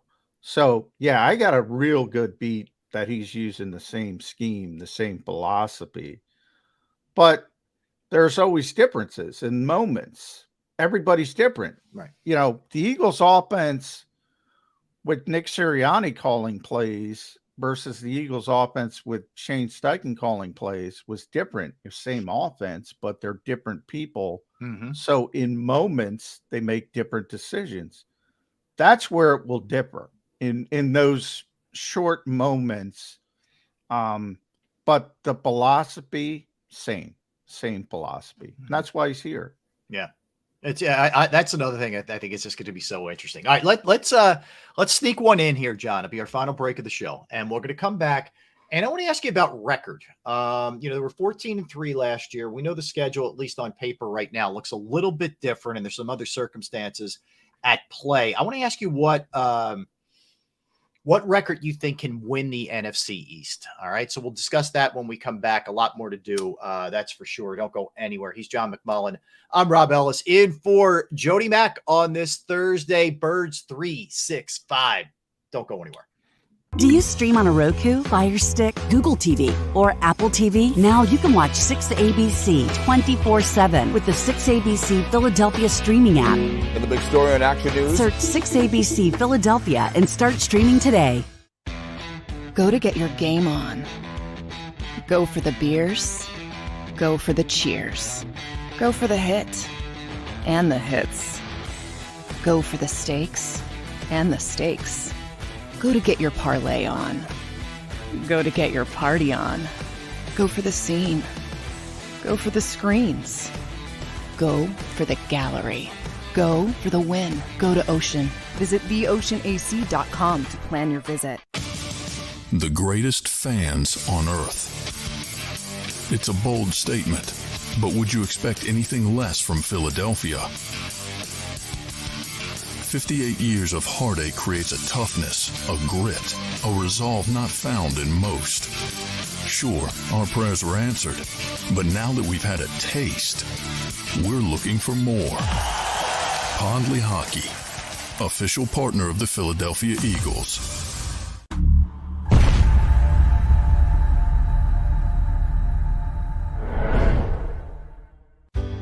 Go passionately. Go fearlessly. Go confidently. Go Birds! Go confidently towards your goals with First Trust, Philly's hometown bank for nearly 90 years, and the official bank of the Philadelphia Eagles. We're focused on getting you over the goal line.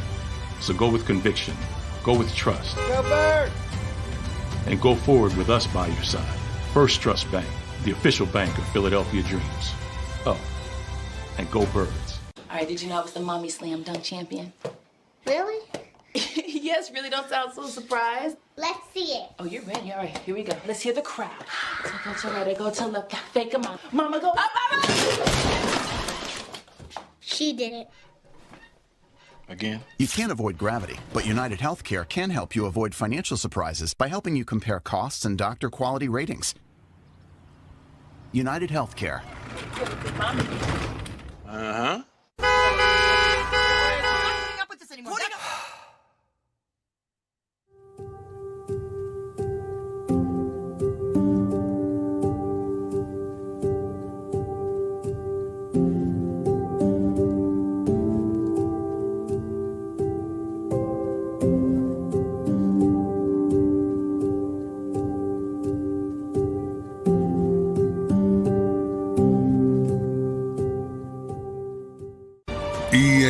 EAGLES, Eagles.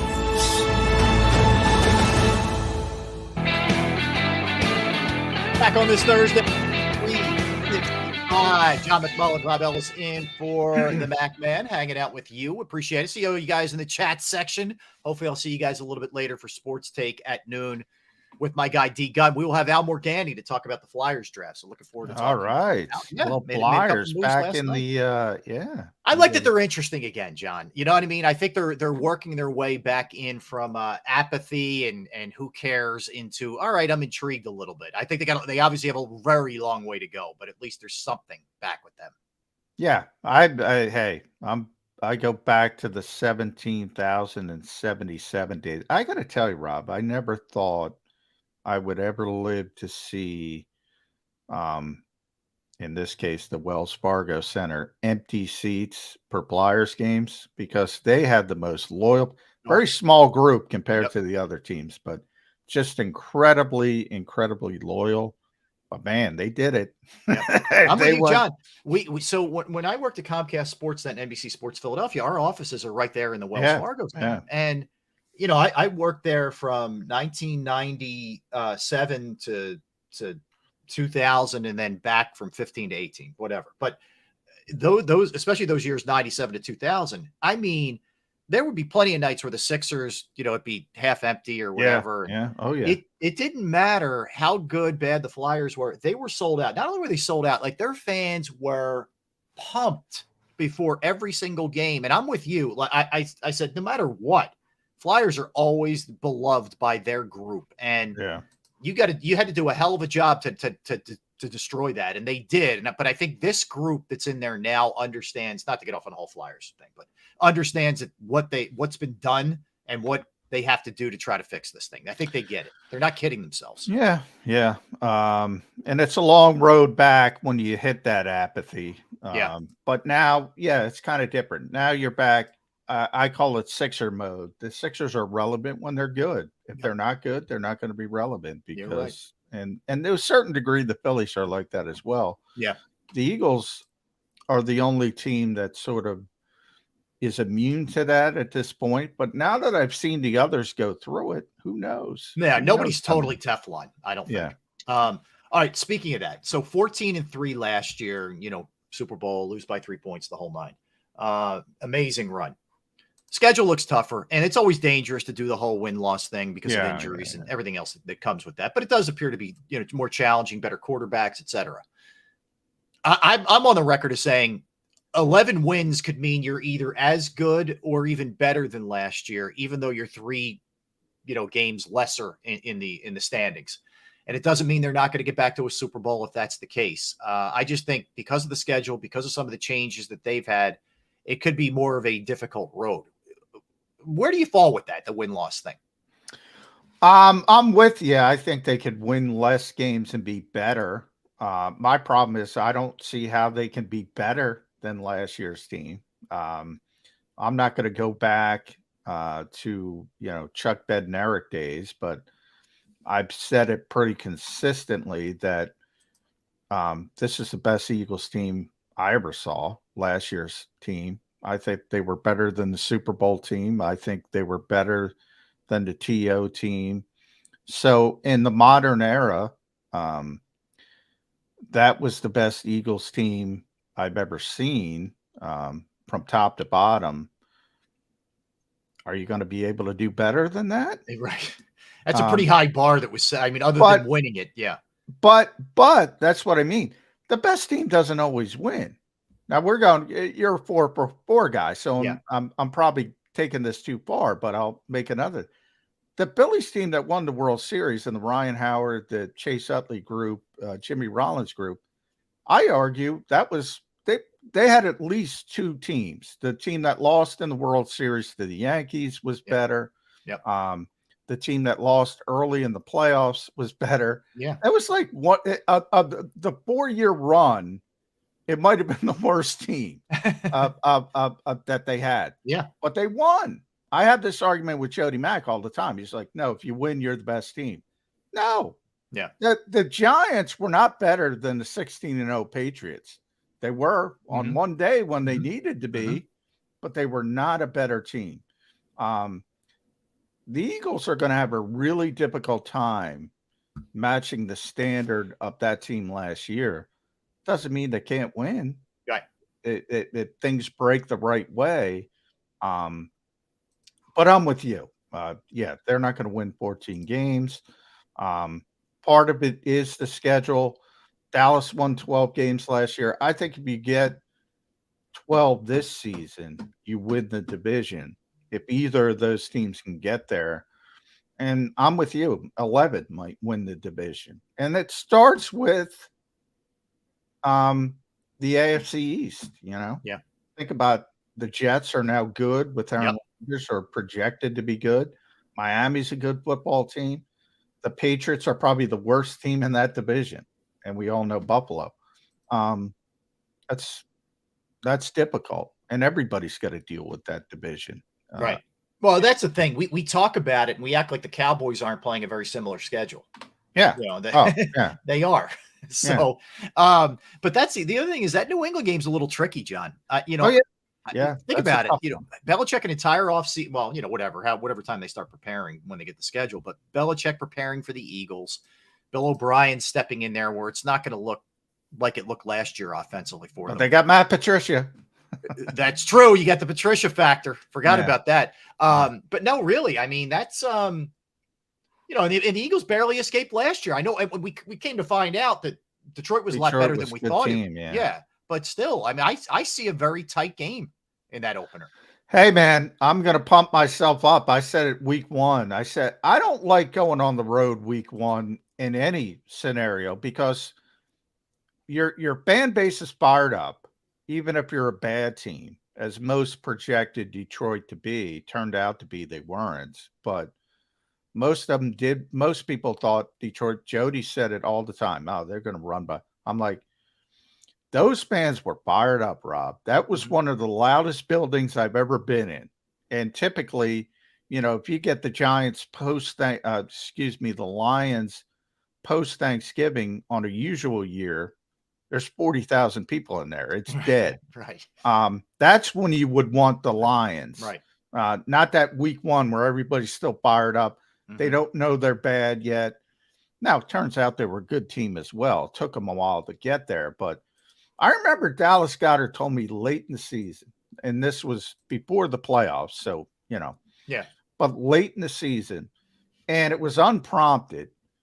And he said, I don't care what anybody says. Detroit's the best team we faced all season. Wow. Yeah. That's the kind of talent they had. And they just escaped. As you mentioned, they got a big lead, but they weren't able to hold it and they escaped. Same thing here, week 1. Now, people are fired up on the road, home opener for them. Tom Brady Day. Yeah, by right. the A way. lot of emotion in the air for sure. It's always a difficult spot to go into anywhere for the home opener. So, yeah, I'm with you. That's going to be tougher than people realize. I think look, we all know what the record is and how hard it is to get back. It's just the history of the league. But I do really believe this, John. You have a really unique blend of leadership here. You have guys who have tasted it, like Kelsey and and Brandon and Fletcher Cox and Lane, et cetera, who are going to keep them on the straight and narrow. I think now you can't control injuries, but I'm talking about the other stuff, the intangible stuff, and Jalen Hurts, who is just beyond freakish in how dialed in he is. Yeah, I think that stuff is going to prevent some of the other stuff that befalls other teams or has befallen other teams before.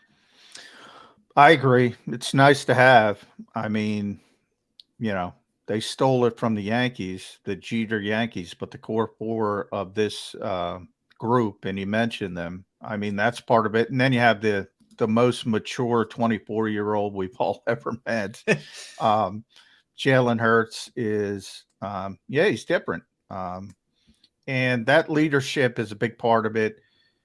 And, they also build the right way. Howie's a big part of it. Jeffrey's a big part of it. Yep. Jeffrey starts it. But, and Nick Sirianni's talked about this a few times, and he admits he was pretty lucky because typically when you're a first-time head coach coming into a situation, you're coming into a bad football team. Yep. The Eagles had a bad season. They weren't a bad football team. And the reason why is because they had a ton of talent on the offensive line and the defensive line. And Nick said, typically when you come into a team, you got to rebuild those things. And here it was ready-made. They had all the injury issues on the offensive line. You remember in Doug's last season, all of a sudden guys are healthy, and it's Kelsey and Lane, and they've added, developed Jordan. Isaac was still here. All those great offensive linemen. Then you add Landon Dickerson. They keep going and going and going. And then the defensive line. I mean, if you can block people, you're going to win a lot of games in this league. If you can't block people, that defensive line, you're going to lose a lot of games. And the Eagles have both. So they can really cause havoc with these teams that can't block people, and they can block anybody. And that's the thing. I mean, philosophically, they build from the inside out. And you look at both sides of the line. We started the whole show off talking about the defensive line, and here we are on the offensive line. And it's the strength of the team. I mean, obviously, Jalen Hurts, what a season. But I mean, and it's not like you don't have 1,000-yard receivers. You have all that stuff. But it doesn't matter if you don't have the offensive line. None of that other stuff matters. And we talk about the Cowboys, and I'm gonna give Lane Johnson his flowers here. Because for years, and I think Eagles fans are like, DeMarcus Lawrence. DeMarcus Lawrence would wreck games. Yeah. Micah Parsons is one of the best defensive players in this league. Eagles fans probably don't realize it unless they're watching him play other teams, because they come in against Philadelphia and Lane just shuts them down. Yeah. It's pretty amazing. So again, when you can do that, and you saw, remember the Denver game during the 2017 Super Bowl. Oh, they just wrecked them. Yeah. Yeah. That was Von Miller was still Von Miller at the height of his game with it. And Lane shut him down. Yeah. Of all the players, and it's such a non-sexy position. Of this run of Eagles football, the dominance that Lane Johnson has shown against the best players in football, the best defensive players in football, we're going to look back on that and go, wow, because that just doesn't happen. I argue this all the time, John, and I know the suspensions will hurt him. I get it, okay, but I think he's a Hall of Famer, and I'm with you. The people will, and I get it. People will argue and say he's got to do it a couple more years because the early portion of his career. Some people are going to look at that, but my counter to that is A, how great he's been, and B, frankly, it's football, and people don't look at it the same way. No, they don't with the PED stuff that they do. Like baseball, it's a scarlet letter that's on you for the rest of your life. Football, it's like, okay, only 4 games, let's go, get them right back, and they don't care because I think they view it as these guys are putting their body on the line. Do what you got to do. So I do absolutely think he's a Hall of Famer. Yeah, I'm with you. And on both counts, Rob, in the case that in baseball, as you mentioned, Barry Bonds isn't in the Hall of Fame. Roger Clemens isn't in the Hall of Fame. To me, it's silly, but we can do another show on that. But, you can't tell me it's a Hall of Fame and have the best pitcher and the best player of a generation is not in there. Right. But put a plaque up and say, this is the PED. Do whatever you need to do. But anyway. It's a museum, by the way. But yes, anyway, it is a museum. Again, it's a whole, Yeah. In the case of Lane, I don't think the PED stuff is going to hurt him all. Here's what's going to hurt Lane. And we have we're lucky enough to have a lot of them on this show. Pro Football Hall of Fame voters. Clark Judge, we've had Damo, is of Philadelphia. Jason Cole, T. Orlando Ledbetter. We've had like 8 or 9 guys we've been lucky enough to have that are Hall of Fame selectors. And they all have a real good feel for the game. But as those guys kind of age out, what they look at is all pro nods and all decade teams. That's what they sort of gauge on. And because of the way this league was set up, and only recently is Lane beginning he's a 2-time All-Pro, Rob. That's ridiculous. It's absurd. Yeah. Because they would put 2 left tackles on there. Yeah, it wouldn't be distinctive left. It just whoever. Yeah. And they've only recently changed that. And he's like at this stage, he's probably a 5-6-time All-Pro player. Right. But he's only got 2 because of the way they did it. And that's going to hurt him, especially with a lot of the younger voters, because all they look at is a piece of paper and they say, well, he's only got 2 All-Pro nods, So he does have to get probably 2 or 3 more to be the slam dunk guy. But I got to be honest with you, the PED part, that's not even going to hurt him in football. Yeah. It'll kill you in baseball. It's not going to hurt him in football. People don't care. It's the most hypocritical thing ever. I agree with you. And that's people who hit me with that. I'm like, did you think about how many players' reputation was damaged by PEDs in the NFL that did their time, right? We move right on from that. Yeah. The concern is, oh my God, he's out 4 games. When are we getting him back? Than it is, that kind of stuff. But Kelsey's a lock, right? At this point? Yeah, I would think so. I think so. But 2 years ago, I wouldn't have said he was a lock. Now he's a lock. But he's had 2 consecutive. Well, he's 5-time All-Pro now. He's been All-Pro, All-Pro, All-Pro late in his career, and that's why. That's why he's a no-brainer. The Eagles are a unique case. I know Kelsey, started from the jump, but he had the one really year that he struggled a lot. That snaps out of the. Thought he was getting cut. Right, and people were looking to, and I get it. People were looking to run him out, and Brandon Graham too. They're a unique case of sports and football in this day and age, and being with the same organization, which is crazy, of just getting better, and completely flipping the public perception of them, especially Brandon Graham. Oh, Brandon is the biggest one. I mean, Brandon. All we heard was Earl Thomas, John. It's all we heard. And Jason Pierre-Paul. Too. It was Earl Thomas. It was Jason Pierre-Paul right after Brandon Graham. And it was so ironic. Earl's going to the Hall of Fame. He's a no-brainer guy. But I think it was ironic that Brandon ended up lasting longer with his original team than obviously Earl, and same with JPP, was a great player as well. And had the fireworks issue, which kind of derailed him a little bit. But I mean, Brandon was going to get cut for Travis Long, and Travis Long tore his ACL back-to-back years. Chip loved him, Travis Long. And yeah, I mean, he was a bust. He was labeled a bust, and he kept working and working and working. And he has become one of the best defensive players in Eagles history. And he's more of a well-rounded guy who, defends the run, rushes the passer. But even Brandon, because he never got 10 sacks until last year. Like, I hear people say Brandon had his best year. Not even close to his best year. Mm-hmm. He was a situational player. This guy was, it's always a rotational position, but he would play 70% of the snaps and be one of the best edge defenders in football. Yeah. Year after year after year. And last year, by the way, if you want to take, I'm trying to pull up the PFF ratings, which is not perfect, but it kind of tells you.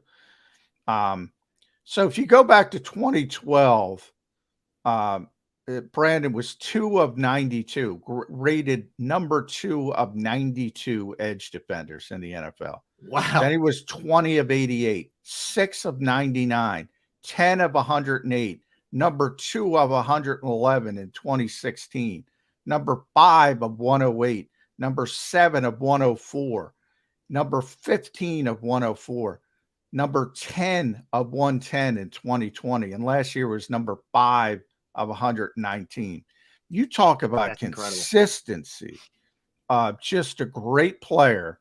And because he doesn't have the sack numbers, that's all anybody cares about. I don't think he gets the credit, even in Philadelphia, that he deserves of being. He is one of the best players in franchise history. Easily. I mean, 11 sacks coming off a torn Achilles at whatever he was last year, 34, 35 years old, is insane. It's insane. In limited snaps, which actually helps him, but it's still, I mean, it's less time you're out there. Yeah.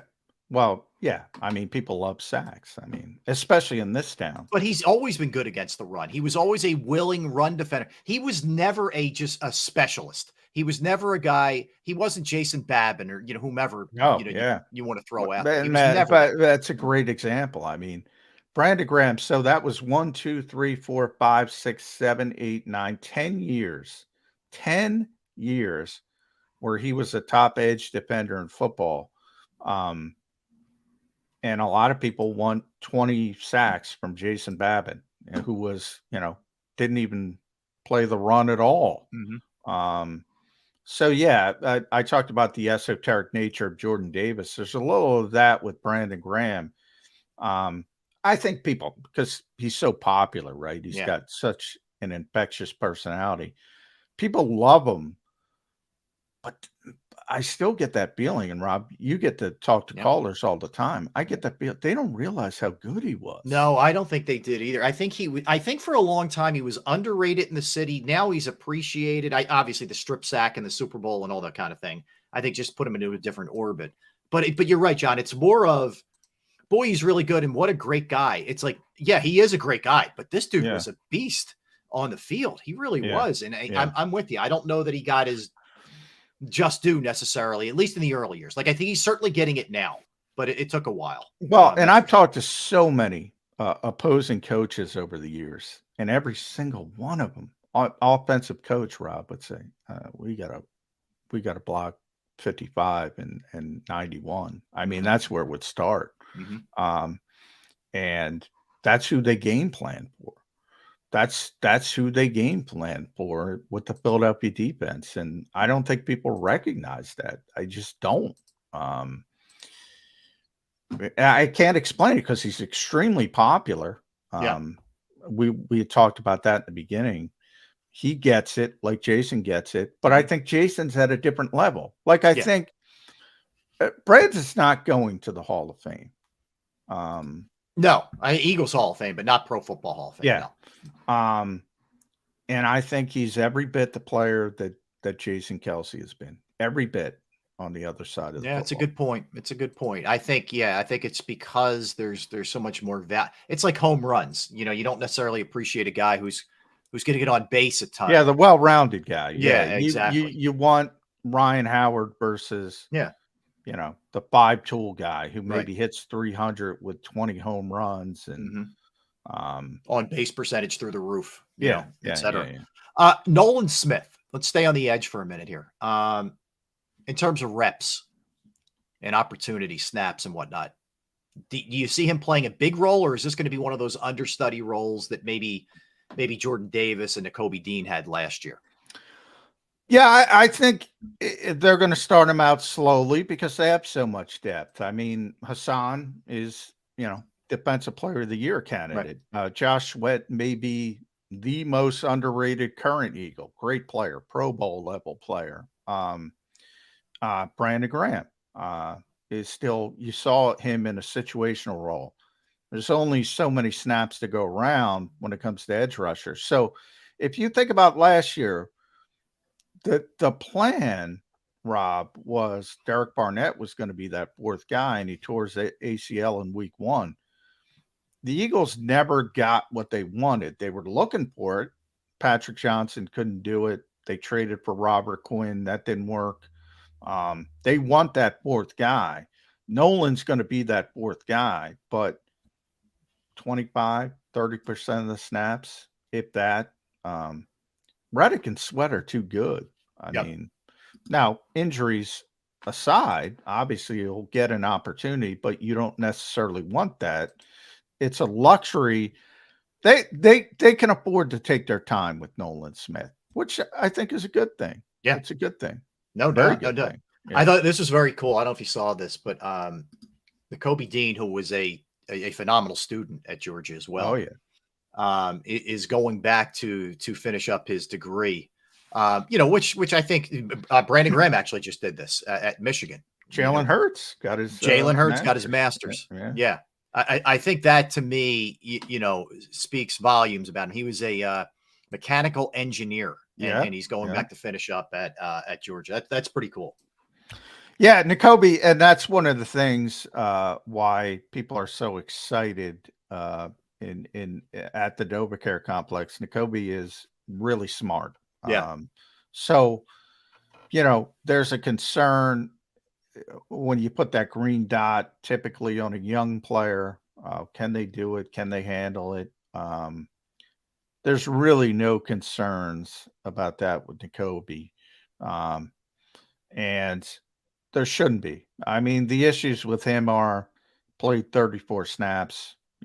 I mentioned, some of those Georgia rookies last year, high profile guys, didn't hit the ground running because it's hard in the NFL. And TJ Edwards, I say it all the time, played really well last year. And if you think about counting the playoffs, Rob, I think it was about 2,300 snaps between TJ Edwards and Kaiser White. Played all 20 games, both of them. No injuries. We talked about the health. Is that going to happen again? Yeah. Nakobe Dean and Nicholas Morrow, are they going to play 2,300 snaps? Probably not. Effectively? Yeah. I don't know. That's a tough bar. Yeah. No, there's no question about it. It's the most, I don't want to say underplayed because people do realize it, but I think there were so many good things last year that occurred, but some things are out of your control, and they got very fortunate. Like the injuries they had, John, were typically like 3-game things where guys could get back at some point, CJ, GJ, et cetera. Like guys could get back. It wasn't, you weren't whacked for the entire season. Even it worked out very well with Jalen also, that he was. Yeah, the biggest one was probably Avonte. Avonte missed 8-9 games with a host of injuries. Yeah. And even that little thing, the Eagles kind of struggled, right? Yeah. Josiah Scott, 3rd and 30. Yeah.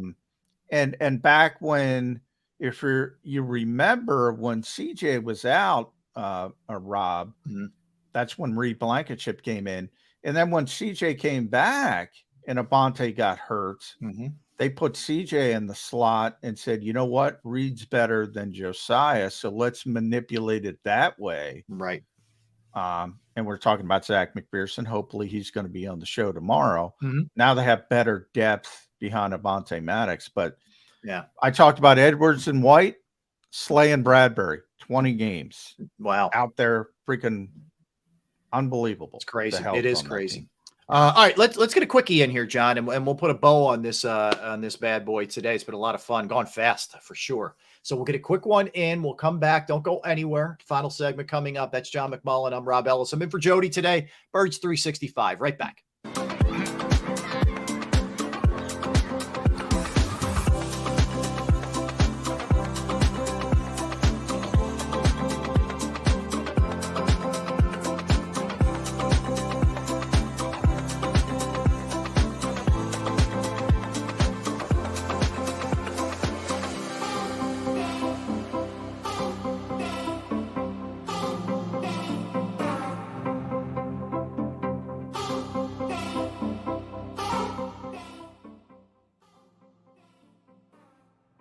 Heading down the shore.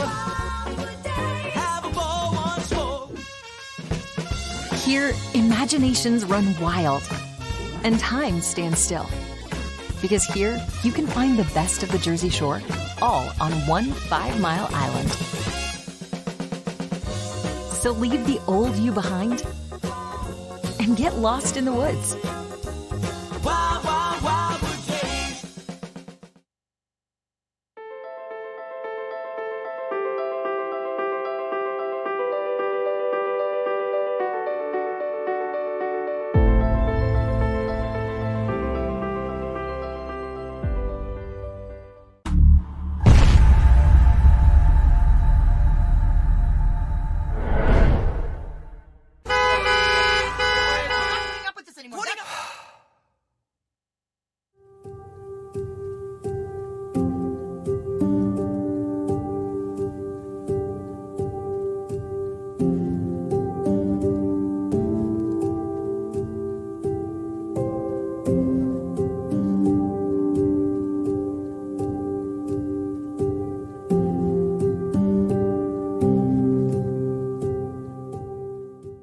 Score and save at Southeastern PA and Delaware with Colony Pools this football season, and let the experts close your pool with a custom Merlin safety cover in green for the birds. And if you join our Winter Watch team, we'll give you another 20% off, and Colony Pools will handle it all.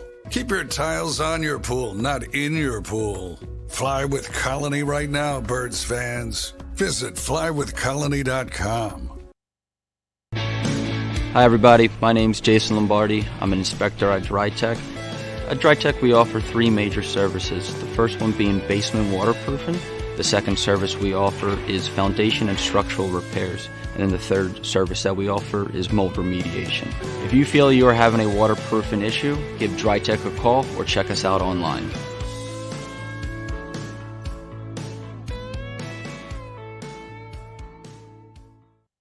EAGLES, Eagles.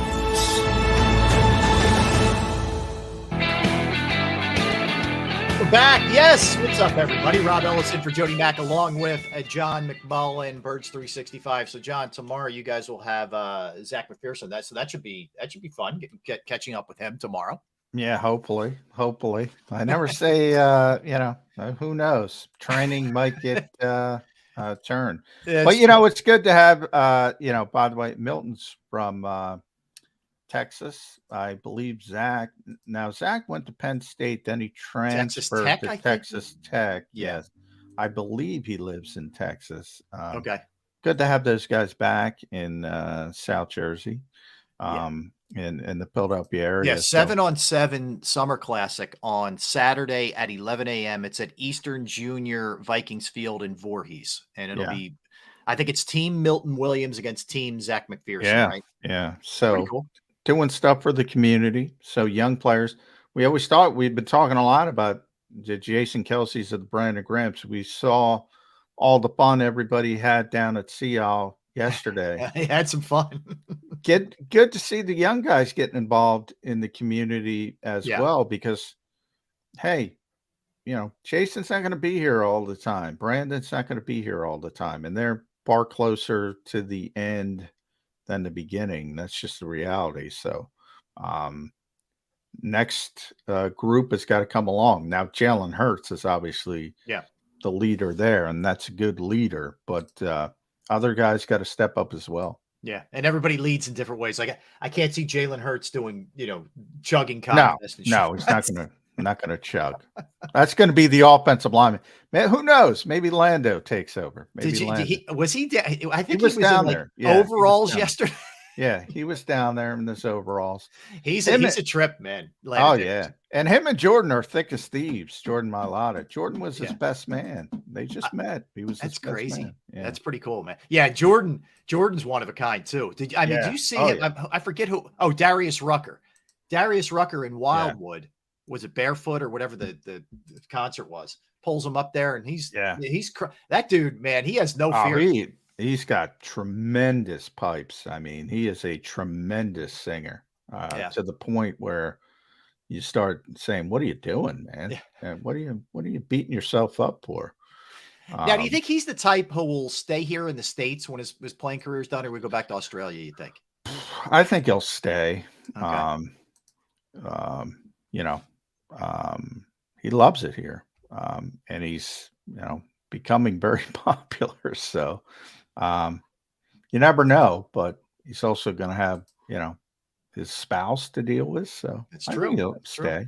Last one at that guard spot. And we didn't even get to this today, but I just want to bounce it off you. Is it Juergens or Steen in your estimation? Ultimately, when it comes to crunch time, I do think it's going to be Juergens. Tough to get a rookie up to speed. And remember, Tyler Steen played strictly tackle in college. Played right tackle at Vandy, left tackle, Alabama. So he's not only learning on the fly when it comes to the NFL, but he's changing positions. Now, the one part which I should have brought up when we were talking about Jason and that before, typically you think Brandon Brooks, even Isaac, they want that big body next to Jason Kelsey because Jason is undersized. Now you have undersized. But Cam was talking about it.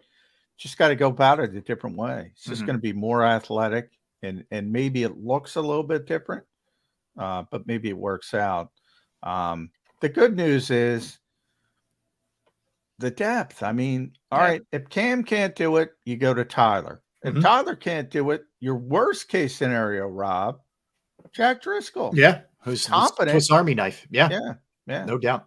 All right, John, this has been fun, man. Want to thank Tone DeShields, producer of the program, all of you guys in the chat. Great job. Appreciate you hanging with us. Everybody streaming, everybody listening. It was fun. It was fun sitting in for Jody today and hanging out with John. And I'll be back at noon. I'll be back with Eric Gunn at noon. Long day for you. Thanks. That's all right. I'm used to doubleheaders, John. Not a big deal. So I'm looking forward to it. It's fun hanging out with you, my friend. Always good chatting. Yeah. Let's play two. Ernie Banks Let's of go. JAKIB Sports today. Yes. You guys Rob back Ellis. at it at 8 tomorrow. I'll be back at noon today. So everybody have a great rest of your day. We appreciate you hanging. I'll see you guys at 12. For John McMullen, I'm Rob Ellis in for Jody for Birds 365. Thanks, folks. You've been listening to Birds 365, the destination for the passionate Eagles football fan who bleeds green. If it's Eagles football, we're talking about it. Debate inside the locker room and guests that are some of the greatest football minds from around the region. We hope you enjoyed the show. We know we had a blast. Make sure to like, comment, and subscribe, and we'll be back soon. But in the meantime, hook up with us on social media at JAKIB Sports. See you next time on Birds 365.